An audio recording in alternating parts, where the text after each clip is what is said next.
cette pâte est une pâte de Didier, j'ai envie de la croquer, il est trop cute. Oh là tout le monde, aujourd'hui je suis tellement contente de vous retrouver dans cette nouvelle vidéo. J'espère que ça résonne pas trop, je suis désolée dans cette pièce, ça résonne un peu pourtant, il y a du bordel partout, je ne comprends pas. Je suis trop contente de vous retrouver dans cette nouvelle vidéo parce que c'est une vidéo que j'ai encore jamais faite, mais aujourd'hui j'avais juste envie de vous parler face caméra et de vous raconter, cette pâte de doudou bouche se perturbe, de vous raconter des anecdotes parce que si vous me suivez sur la chaîne de vlog, vous savez que je suis une personne hyper malchanceuse et qu'il m'arrive toujours des trucs mais incroyables.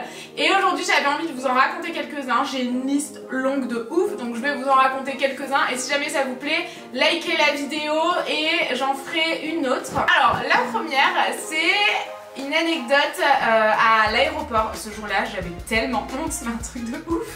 En fait, si vous voulez, je m'étais pété un ongle. Du coup, j'ai décidé de mettre un faux ongle, de faire moi-même, un peu à l'arrache et tout. Et forcément, au moment d'attraper mon bac pour mettre mes affaires dedans et passer les portiques de sécurité, j'attrape mon bac. Ça fait levier en fait avec mon faux ongle. C'était le pouce en plus, donc ça a vraiment fait levier. Et il a sauté dans le bac du mec à côté. Là, je me suis dit, fais semblant de rien. La meilleure des choses à faire, en fait, c'est soit tu fais t'exploses de rire, tu récupères ton truc, et soit tu fais semblant de rien. J'ai préféré faire semblant de rien parce que c'était vraiment la honte. Le mec aurait pas compris que c'était un faux ongle et tout, enfin bref. Du coup je fais semblant de rien et au moment d'aller passer le portique de sécurité, donc je me sentais vraiment sauvée, le mec me dit « Mademoiselle, attendez, vous avez perdu ça !» et il me rend mon faux ongle dans ma main. Du coup, là, c'est le moment où je me dis, je rigole. À ce moment-là, je me dis, ok, c'est pas grave, tant pis, laisse tomber. Je le mets dans ma poche, je dis merci au mec, je rigole en mode gênance et je vais pour passer le portique de sécurité. Sauf que le mec du portique de sécurité me dit, ah non, non, non, vous passez pas avec ça dans votre poche. Donc, il me sort un bac et il me dit, allez-y, mettez-le là. Je vous jure que c'est vrai. J'étais toute seule, c'était pour ma dédicace à Strasbourg, Tanguy, il bossait. Du coup, il pouvait pas m'accompagner, on bossait pas encore ensemble comme ça à temps plein. Et donc je sors mon ongle de ma poche, je le pose dans le bac, je passe le portique de sécurité et je le récupère dans le bac avec le reste de mes affaires. Il était tout seul au milieu du bac, enfin, j'étais mais tellement gênée. Là même mon rire et mon humour ne pouvaient pas me sortir de cette situation. J'étais super gênée, mais vraiment. Ensuite, autre moment gênant, c'était à Bali, sachant qu'à Bali, le voyage s'était vraiment mal terminé. Si vous suivez la chaîne de vlog, encore une fois, vous êtes au courant. Franchement, n'hésitez pas à la suivre parce que c'est là-bas que tout se passe. Vous me demandez tout le temps de vous montrer plein de choses, la maison et tout. Et bien écoutez, c'est juste ici, sur la chaîne de vlog. Et donc, à Bali, ça arrive souvent en fait qu'en voyage, finalement, les restaurants ou les hôtels nous invitent une fois qu'on est sur place. On avait déjà réservé un hôtel, il n'était pas annulable, mais il y avait en fait un service hôtelier avec des villas magnifiques, avec piscine privée et tout. Du coup, on a décidé de skipper notre réservation et de perdre notre réservation pour aller dans cet hôtel. Sauf que, arrivé dans cet hôtel, on s'est rendu compte qu'en fait, il était fermé au public, qu'il l'avait ouvert juste pour nous, que les cuisines étaient fermées, qu'il y avait des ouvriers partout, enfin c'était hyper chelou.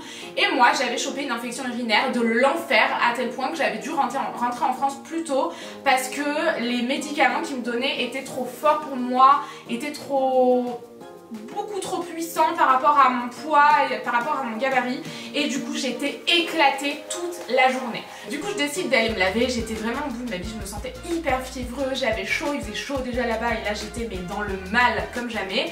Donc je me mets toute nue et je sors à la douche extérieure puisque la douche était dehors, je trouvais ça juste génial. Et là, je tombe sur un ouvrier, sur le toit de la villa d'à côté. Le mec me regarde de la tête aux pieds, c'était mais tellement gênant. Là encore une fois, j'ai pas rigolé, j'étais vraiment pas contente.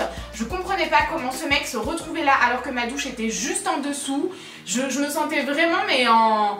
Je crois que je vous ai jamais raconté ça, la série de vlogs à Bali c'est tellement mal terminé que je vous avais jamais raconté ça, j'étais super mal hein. Du coup je me dis, si jamais tu te retournes, le mec t'aura vu complètement nu. Donc je marque un temps d'arrêt, je le regarde, il me regarde. Et là, on était tous les deux très gênés hein, ceci dit. Et là je décide de partir en marche arrière pour pas que le mec voit mes fesses, pour pas qu'il voit la dernière partie intime qu'il n'avait pas encore vue. Je ferme la porte, je vais m'asseoir sur le lit et là je me mets à pleurer, j'en pouvais plus, j'étais tellement malade. J'étais tellement défoncée par les médicaments, un mec venait de me voir toute nue, un mec que je connaissais ni d'Ève ni d'Adam. Et c'était vraiment gênant et ça m'avait vraiment pas fait plaisir. Voilà, ce moment gênant, il était genre vraiment très gênant, même pas drôle, vous voyez. Ok, donc ça m'est vraiment arrivé il y a pas longtemps. En fait, à chaque fois que je vais aux toilettes, Tanguy décide d'aller aux toilettes ou de venir me parler à ce moment-là. Enfin, je comprends pas le concept. Dès que je me mets aux toilettes, il me dit ouais mais t'es tout le temps aux chiottes en fait, je comprends pas le principe. À chaque fois, il débarque à ce moment-là. Du coup, ce jour-là, j'en avais vraiment marre. C'était la première fois que je lui disais bon maintenant c'est chiant, t'es relou. Tanguy, arrête de venir quand je suis aux toilettes quoi. Et vous savez quand vous êtes chez vous, enfin vous fermez pas vraiment la porte complètement. Moi elle était juste un peu contre à chaque fois. Et là j'entends Tanguy arriver en silence, il disait rien de particulier et il commence à pousser un petit peu la porte sans rien dire. Du coup j'en avais marre, j'étais en train de faire la grosse commission et du coup je dis textuellement c'est horrible. Est-ce que je peux dire ça en vidéo sincèrement? Je dis textuellement en hurlant à Tanguy: je suis en train de chier, fous-moi la paix. Il continue de pousser la porte, j'étais absolument outrée de voir qu'il continuait à pousser la porte. Et là, il me tend le téléphone et il me dit c'est la comptable. Donc la comptable m'a clairement entendu hurler je suis en train de chier. C'était horrible, je vous jure, c'était absolument atroce. Et donc là c'était soit je le prenais à la rigolade, soit je faisais semblant de rien. Sauf que je savais pas quoi faire, j'étais complètement bloquée. Tanguy me disait prends ce putain de téléphone, il me le disait doucement. Prends le téléphone quoi, fais quelque chose. Et moi j'étais en fou rire dans les toilettes, je savais plus comment réagir. Donc j'ai fini par prendre le téléphone au bout d'une bonne minute. Vraiment je l'ai laissé poireauter une minute au téléphone tellement j'arrivais plus à m'arrêter de rigoler en fait. Et j'ai fait semblant de rien, mais c'était extrêmement gênant. Imaginons ce continue chaque fois que je l'ai au téléphone, clairement. Alors, prochaine anecdote, c'est pareil, quelque chose qui est arrivé il y a vraiment pas longtemps. En fait, ça arrive souvent qu'il y ait des ouvriers à la maison. Sauf que ce jour-là, j'avais pas du tout entendu que quelqu'un avait sonné à la porte et que Tanguy avait ouvert à quelqu'un. Du coup, je sors en petit peignoir dans mon salon. Je sortais de ma douche, donc j'étais mouillée, j'avais les cheveux attachés, j'étais absolument dégueulasse. J'avais encore du mascara qui avait coulé parce que je sortais de ma douche et que je m'étais pas bien démaquillée. Le soir d'avant, ça c'était le matin. Et j'arrive, je dis à Tanguy oui, je sais pas, j'ai parlé à Tanguy, mais j'ai senti qu'il m'avait répondu vraiment bizarrement. Il m'avait répondu genre oui, vraiment genre tais-toi là, tu fais quoi? Je me retourne pas, je regarde pas forcément, je suis passée devant la cuisine en fait, je suis passée pour aller jusqu'à la valise qui était par terre. Et Tanguy était en fait dans la cuisine avec un ouvrier et j'ai pas regardé correctement, je suis allée direct à la valise. Je commence à me pencher, donc clairement je n'avais pas de sous-vêtements en dessous, j'étais encore mouillée avec mon peignoir, tout le monde aurait vu mon cul, clairement. Donc je commence à me baisser et là j'entends quelqu'un dire bonjour. Je me retourne et il y avait un ouvrier dans ma cuisine et heureusement il ne m'a pas laissé me baisser et montrer mes fesses comme ça. J'étais vraiment soulagée qu'ils me disent bonjour et tout, mais j'étais ultra gênée parce que je m'y attendais pas, je suis devenue toute rouge, je n'ai pas attrapé ce que je voulais attraper dans ma valise et j'ai couru dans la salle de bain en gênance. Vraiment en gênance. Et j'ai rigolé. Encore une fois, meilleure des défenses. Ensuite, autre moment gênant, vous savez que j'ai beaucoup collaboré avec Bourjois, c'est une marque que j'adore les équipes, enfin, les collaborations avec Bourjois, c'est vraiment mes collaborations, je vais dire préférées quand même, parce que j'ai vraiment la marque Bourjois et les équipes Bourjois dans mon cœur. Bref, vous avez compris, je pense, je vous parle tout le temps de la marque Bourjois, j'adore la marque Bourjois, bref.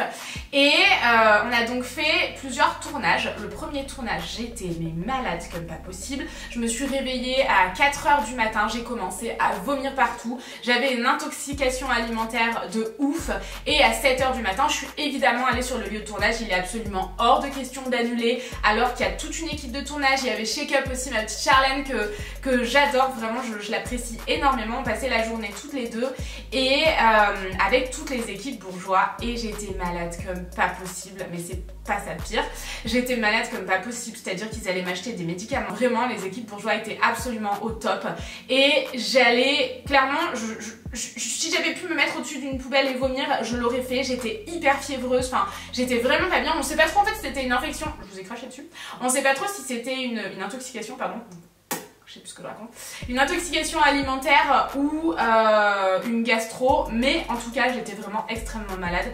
Avec Shake Up on avait du vélo à faire et tout le monde était super compréhensif, toutes les équipes et tout, enfin ça s'était super bien passé. Quand on faisait du vélo c'était Shake Up qui me chalait et moi j'étais tellement nauséeuse derrière. En fait la caméra nous suivait et je devais mettre du rouge à lèvres en même temps que j'étais chalée sur le vélo de Charlène. Clairement, j'ai failli vomir sur Shake Up absolument 10 fois je pense. En plus j'étais malade, on savait pas si j'avais une gastro ou autre chose et je lui faisais des bisous sur la joue en fait pour une scène. Je me disais mais la pauvre elle va être malade, que pas permis. Et au moment où vraiment j'étais le plus dans le mal, je suis allée jusqu'au camion loge, parce que ce sont des camions loge, vous êtes coiffés, maquillés, vous changez de tenue et tout ça. Et du coup je vais dans le camion loge, je vomis comme pas possible. Et en fait je ne pouvais pas tirer la chasse dans un camion loge, c'est pas comme ça que ça se passe, en tout cas dans celui-ci c'était pas comme ça. C'était le conducteur du camion loge, du bus loge entre guillemets, qui devait lui tirer la chasse avec mon vomi partout. C'était horrible. On me nettoyait les commissures des lèvres en fait, alors que je venais de vomir, j'avais pas ma brosse à dents, enfin j'étais tellement dans le mal et tellement gênée. Quand on me disait vas-y ouvre la bouche et qu'on me nettoyait les commissures au coton-tige, j'avais pas de vomi sur la bouche, hein, attention, mais je venais de vomir, je me sentais mal, je sentais que j'avais une haleine de chacal, enfin j'étais mais dans le mal, je devais faire des bisous à Shake Up et tout, c'était horrible. C'était une angoisse et donc quand le tournage s'est terminé, on devait manger tous ensemble et bah moi j'étais trop dans le mal, je suis rentrée m'écrouler dans ma chambre d'hôtel, j'étais tellement déçue.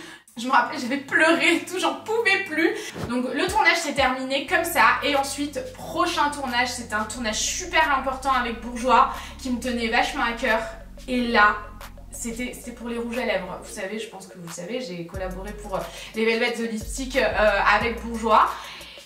Et là, j'avais en fait, je m'étais fait limer les dents et mes dents du bas au milieu, ça avait fissuré ma lèvre avec l'avion parce que je revenais des États-Unis, j'avais fait Coachella avec NYX Cosmetics, pardon. J'en revenais à peine que le jour même j'avais les essayages et le lendemain on avait le tournage. Donc j'arrive le jour du tournage avec une fissure au niveau de la lèvre de ouf. J'étais dégoûtée encore une fois. Et donc au moment de me faire maquiller les lèvres notamment, je me faisais maquiller complètement, on me faisait les ongles, on m'avait coupé les cheveux et tout. Enfin vraiment c'était un ravalement de façade total. Moi j'étais en jet lag complet en plus donc j'étais un peu dans le mal. Et là, la maquilleuse utilise un pinceau, en fait forcément elle n'utilise pas le rouge à lèvres au raisin et elle regarde sa collaboratrice, son assistante, je sais pas exactement, mais elle était très gentille hein, mais c'était super gênant pour moi et elle dit super fort: il y a de l'herpès, on isole le pinceau. Elle disait que j'avais de l'herpès en fait et elle disait qu'il fallait absolument vraiment isoler le pinceau. Elle le disait super fort et tout, j'étais en malaise mais total. Et voilà, c'est comme ça que c'est terminé mon dernier tournage avec Bourjois et j'en garde que des bons souvenirs parce que c'est drôle mais j'étais hyper mal à l'aise qu'elle crie comme ça super fort qu'il fallait isoler le pinceau parce que j'avais de l'herpès alors que c'était juste une fissure en fait, mais c'est considéré comme de l'herpès je crois quand c'est comme ça, donc voilà, le malaise total. Donc voilà, je vais m'arrêter là pour cette vidéo. J'espère vraiment qu'elle vous aura plu. N'hésitez pas à mettre un like comme je vous le disais si jamais c'est le cas. Comme ça je pourrais vous en faire une autre. J'ai plein d'anecdotes qui m'arrivent tout le temps. Des trucs mais tellement drôles. Bah d'ailleurs, enfin vraiment, ça dépend un peu de comment vous voyez les choses. Mais c'est drôle à raconter je trouve après. Donc n'hésitez pas à liker la vidéo si jamais celle-ci vous a plu. J'espère vraiment que c'est le cas. Comme ça je pourrais faire une deuxième version avec tout ce que j'ai de noté dans mon téléphone que j'ai envie de vous raconter, que je ne vous ai certainement jamais raconté. Et voilà, je vous remercie d'avoir regardé cette vidéo et je vous dis à très vite. Ciao!